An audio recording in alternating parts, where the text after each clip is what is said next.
YouTube, what's going on, man? It's your boy Ofen Prince here, and today we got an absolute banga-langa, bro. Now listen, I know that I already have a build video on my channel, but so many people are hitting starter threes, so many people are getting their cap breakers. A lot of people have been asking me for my build, what I use my +1s on and stuff like that. So here's just an updated version of what Mr. DT, Mr. Double Team, aka Mr. Emerald Olive Forest Green, this is what he's looking like, man. We gonna get straight into the builder. I'm gonna break down why I did what I did, show you what I use my +1s on, shit like that. Thank you guys so much for all the support lately. You guys have been absolutely going crazy on the videos, likes, comments, all of that. If you do enjoy this video, please make sure you like, comment, and subscribe. I will see you guys in the next one. Let's get into it.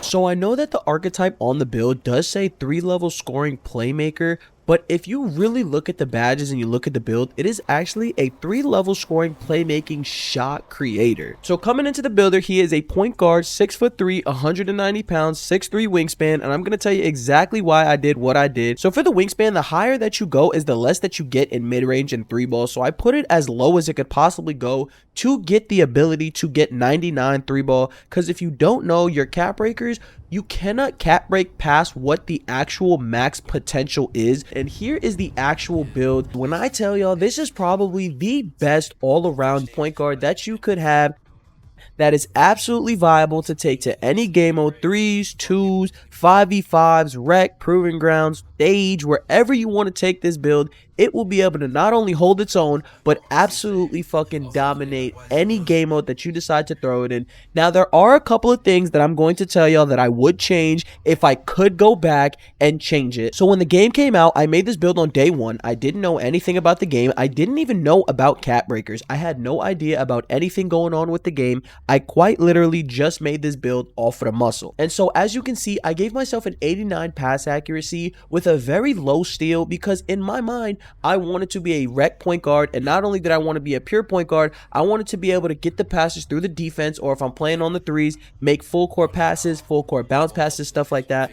But what I didn't know is that stealing was going to be so absolutely viable this year. So if I could go back and change anything, I would put the pass accuracy down probably to about an 80, maybe an 82 to keep dimer, and I would put my steal up to about a 77, 75, so I could at least get some kind of lanes, some kind of gloves, something like that, that will allow me to be in those lanes and actually be a threat when I'm trying to steal the ball. Other than that, I don't think that there is anything about this build that I would change or that I would do differently, because it is absolutely so perfect for the way that I like to play. Now, I know a lot of people like higher speed with ball, but I'm not a dribble god myself. I do like to just efficiently dribble, get to my spots, and get to a bucket. So as you can see, I went with an 80 driving layup so I could get the Trae Young layup package, because it is absolutely disgusting. Now, it's not as good as the Kyries that you get in the higher 90s, but it is so efficient. You can absolutely use floaters, scoops, whatever kind of layups that you want to do. They're quick, they're efficient, and you can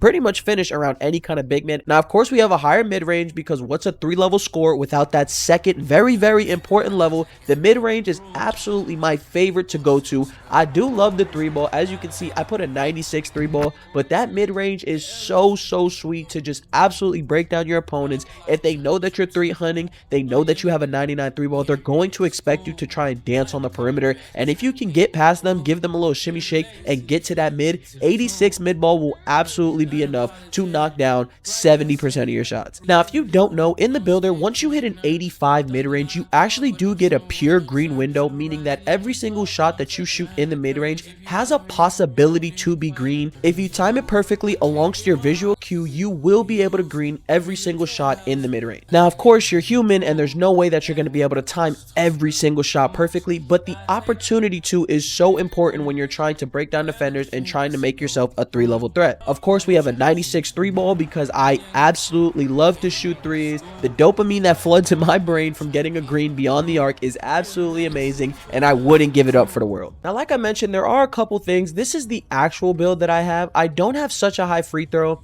and I would, if I could, go back and, like I said, change a little bit of the things that I have going on. I would put down the pass accuracy just to get myself a little bit of steal, because I do know now that steals are so absolutely broken. But the ball handle, if you want Steve Francis, you do need to have a 94 ball handle. I didn't know that at the time. I just really like being able to handle the ball. I like having handles for days. I like having unpluckable on gold. And I actually, well, I'll show you later in the video, but my cap breakers also complement this build so perfectly, not knowing that cap breakers were even a thing when I made the build. So like I said, I do only have a 55 steal on my actual build with an 89 pass accuracy. If you want to change that around because you need higher steal and pass accuracy is not important to you, I understand that. Do your thing. We do have an 85 speed. A lot of people feel like you need 88, 89, 90 to actually be able to compete. But if you know how to play, you know how to preemptively move, you can start to read your opponent, see how they're moving. 85 speed, in my opinion, is more than enough paired with the 76 agility. I know you can't get legend with 76 agility, but I'm going to show you guys a work around that and what I did with my badges. We do have a 72 strength with his which is actually maxed out. I do think that strength is super important to have on your guards, not being able to get pushed around, not being, because you are a smaller defender, if you do happen to get switched on somebody that's bigger than you, being able to actually body up and show them that you're not just here to get pushed around is super important. Obviously 6'6s, 6'7s, even 6'5s sometimes will kind of just get around you. You don't have any interior defense on this build, so at times it can feel like you're a defensive liability, but that is why you are such an offensive juggernaut with a bit of perimeter, because you can not only keep them from coming into the paint, but if it's a defender your size, you can absolutely body up with him and stop him from scoring on you. So now we are going to move on to the part as to why I'm making this video, and it is because I want to show you guys how cap breakers took this build to the absolute next level. So obviously you get 5 cap breakers for hitting starter 3, and this season they gave you an extra cap breaker for hitting level 40. So I have 6 cap breakers on this build on top of the 5 that I get from hitting vet 2, but we're a little bit of ways away from that. So for now, I'm just going to show y'all, I put 3 cap breakers on my 3-point and 3 cap breakers on my ball handle. So I now have, bow, look at these glorious badges. It is absolutely insane the kind of offensive juggernaut capabilities that this build has. Not only do you have legend, deadeye, mini marksman, limitless range, set shot specialist, you also can use your +1 on shifty shooter, lightning launch. I decided to cap break so I could also get legend handles for days, Hall of Fame ankle assassin. It is so crazy the badges that you get offensively. And then on your tier 2 badges, you can also +1 your dimer to get Hall of Fame dimer. And if you want, when you hit vet 2 to +5 to get legend, bro, it's getting fucking crazy.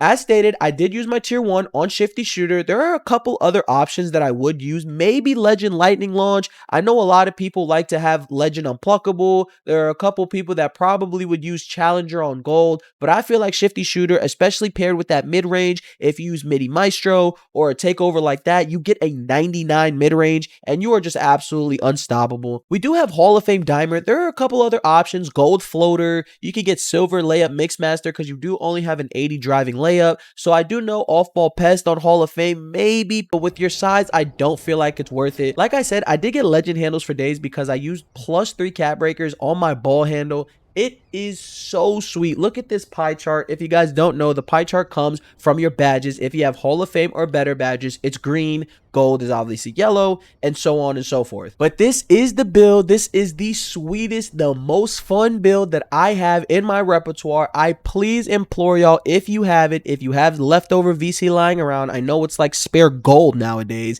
If you do have leftover VC, please make this build and try it out. I promise you, you will not be disappointed. If you guys did enjoy this video, please make sure you like, comment, and subscribe. Thank you guys so much for all the support lately. Once again, I can't admit enough how much you guys just bring a smile to my face every day when I get on this game and just make me want to grind, make me want to play. I know a lot of people are not too happy with the game and there's a lot of problems and people just feel like every day there's something new to complain about. But me personally, I'm having a great time. I truly do think that the game is in a very good state right now. You just have to go out there and have fun, man. You have to do your best to give it your all, leave it all on the floor, and live with the results. You can't win every game, and you're not going to lose every game. Just go out, do your best, and have fun, man. That is the only advice that I really have on that. Once again, thank you guys so much for watching this video. I will see you guys in the next one. Take care.